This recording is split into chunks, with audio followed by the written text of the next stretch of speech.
There is one story that I feel like is massively overlooked when it comes to the romance horror stuff. Unfortunately, it's overlooked by Twilight, by other stories similar to that franchise, and I feel like it doesn't get enough like credits. It's so underrated, and I'm talking about Alice in Zombieland. This series, guys, is incredible. I've read it 7 times. I own the whole collection. I'll probably show you guys at some point in the video. Um, but it's really well done, and it sounds dumb, but I honestly think that these are some of the most terrifying zombies you're ever gonna read in a book. So this series, we follow the story of a girl named Alice. Her life is kind of good because she has her little sister, but she's very sheltered because her dad's crazy, sees zombies apparently, and her mom is always dealing with it all the time. But despite this life, she's happy to have her sister by her side. But unfortunately, one day her whole family gets into a car accident. Her whole family dies. I'm not even playing. That's how brutal this book starts off. And she is taken in by her grandparents, and Alice goes to a new school where she meets a group of bad kids. And then she locks eyes with one kid named Cole. He is the leader of this gang, and she has visions with him of making out, fighting the dead, and she's like, what's going on? She finds out later in the book that she was born with hunter genes. So, in this world of Alice in Zombieland, there are some people that are able to see zombies, like for real. So her dad was never crazy. So it turns out is that these zombies are considered spirits. You only see them if you're a hunter or if you're terrified. And if they sense your fear, they're gonna eat you alive. And the worst part is that they're invisible when they're doing that to you. So it's terrifying because these zombies are they pretty much are over the world, and they will eat you if they smell your fear. It's a great story, and it's pretty brutal how some of these characters die. Like, they don't hold back at all. And I really enjoy Alice's character so much. She seems so like realistic compared to like other teenagers I've read in stories. Like, the author that wrote this story, I'm so glad that she did a very what's the word? I was like raw take on how kids are when they're that age. You know, like, despite this group being a bunch of, it's like badass like warriors, they're all still kids underneath. It's like they're all still making very dumb decisions. They're all, making stupid jokes, And I'm like, okay, this story I can work with because it's very, very surrealistic when it comes to the point of view of teens. They're dumb kids, and that is what they are, despite having the ability to take on zombies and all that. I'm so glad that that was kept in because I feel like if the author had gone down the Twilight route or route, I don't know how to say that word honestly, with of course, like Bella being with Edward and Jacob, who are all edgy and angsty and all that, which is so stupid. And yes, I get that they're immortal and all that, but at least in Alice in Zombieland, it's more believable because they're all teens and all that, and they're all self-aware, which I really liked about this story. It was like a breath of fresh air to read from the point of view of kids who know they're children still. But yeah, this story is very fascinating. I really enjoyed it. And there's also another thing, too, that I cannot believe it was tackled that well. So it's like, how I mentioned in my previous videos that of the Twilight and the stupid Fallen book about love triangles? This book, in the second book of the series, there is a love triangle, but I like the way it's tackled.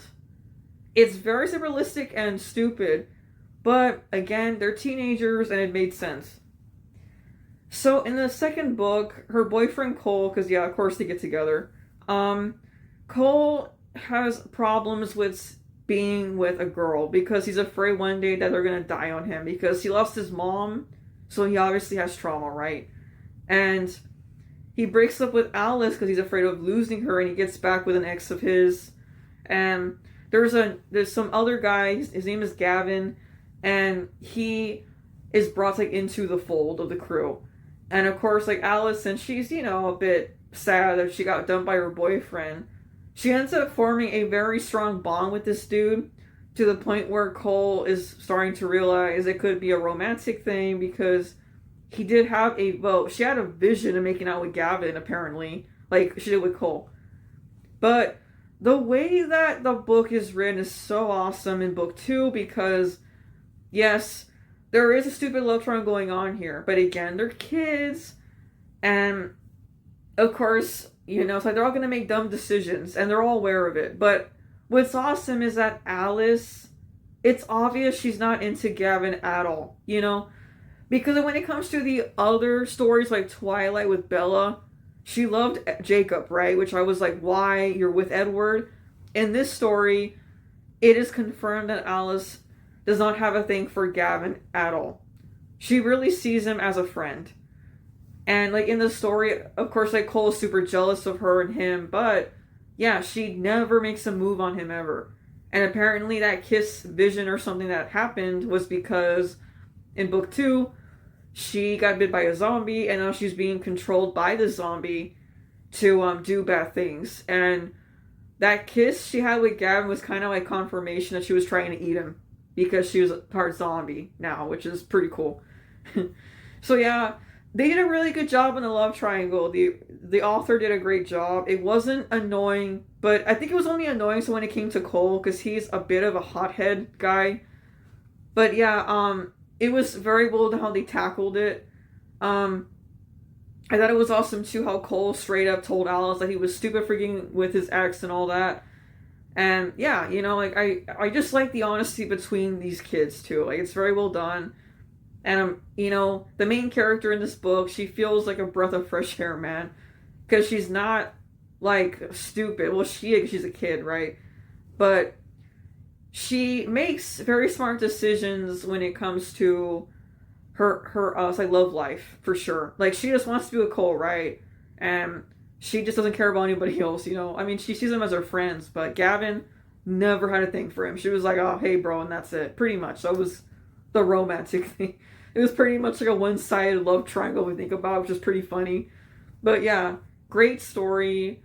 It's very raw when it comes to all the kids stuff, They're all badass people, but they're all still kids underneath, which I really liked about Alice in Wonderland. Well, Alice in Zombieland. Sorry, that's what the series is called. I should probably show my collection right now, actually.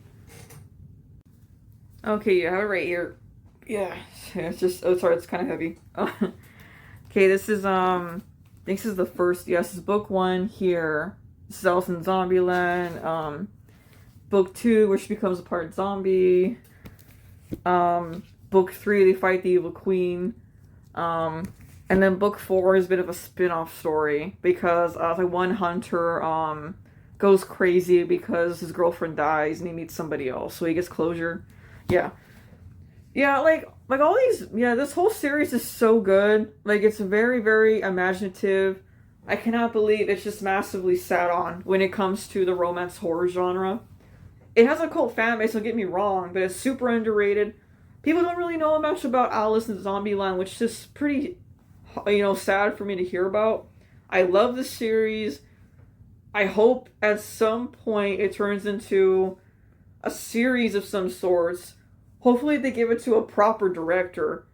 But yeah, another problem too is the violence. The violence in this story is brutal. Like it's pretty extreme for a teenage thing here. Actually, I think it was confirmed by the story. I think it's only for, I'm trying to remember if it's for the young adult. I think it is. Oh, it is. Okay. Yeah, so it's for adults, this story. It's not really for teens, actually. But yeah, it's very violent. So yeah, if they were to ever turn this into a series, they have to get a really good director, cast a very good, people that could pull off playing teenagers, and the zombies. They gotta make them as brutal as possible because the zombies in this story, they are the selling point. When when they get you, man, they rip you apart. It's brutal, and I like it. Like, damn. You know, I really hope they don't screw that up. That's the only problem I'm worried about. They better not screw up the zombie thing. And the problem with this too is that, they might have to make it like rated R, well, PG-13, which is a problem because if they do want to appeal to the younger audiences, they might have to go for the younger. Or if they do a TV show, they can go all out with the rated R stuff. Like, the zombies, they have to be the main focus in the story to make it stand out among the other stuff we've seen. Because zombies are, they're very hard to read those scenes when they're killing people and all that. It's just hard to get through. So yeah, Alice in Zombieland is great. Everyone should read this collection right here. I think everyone would like it. Sorry, book 4. Everyone should read this series. Like, you all have to read it. Everyone. Like, it's great. Zombies are great. Okay. Alright, guys, that's it for today. I'll see you with a brand new video very soon. Peace out.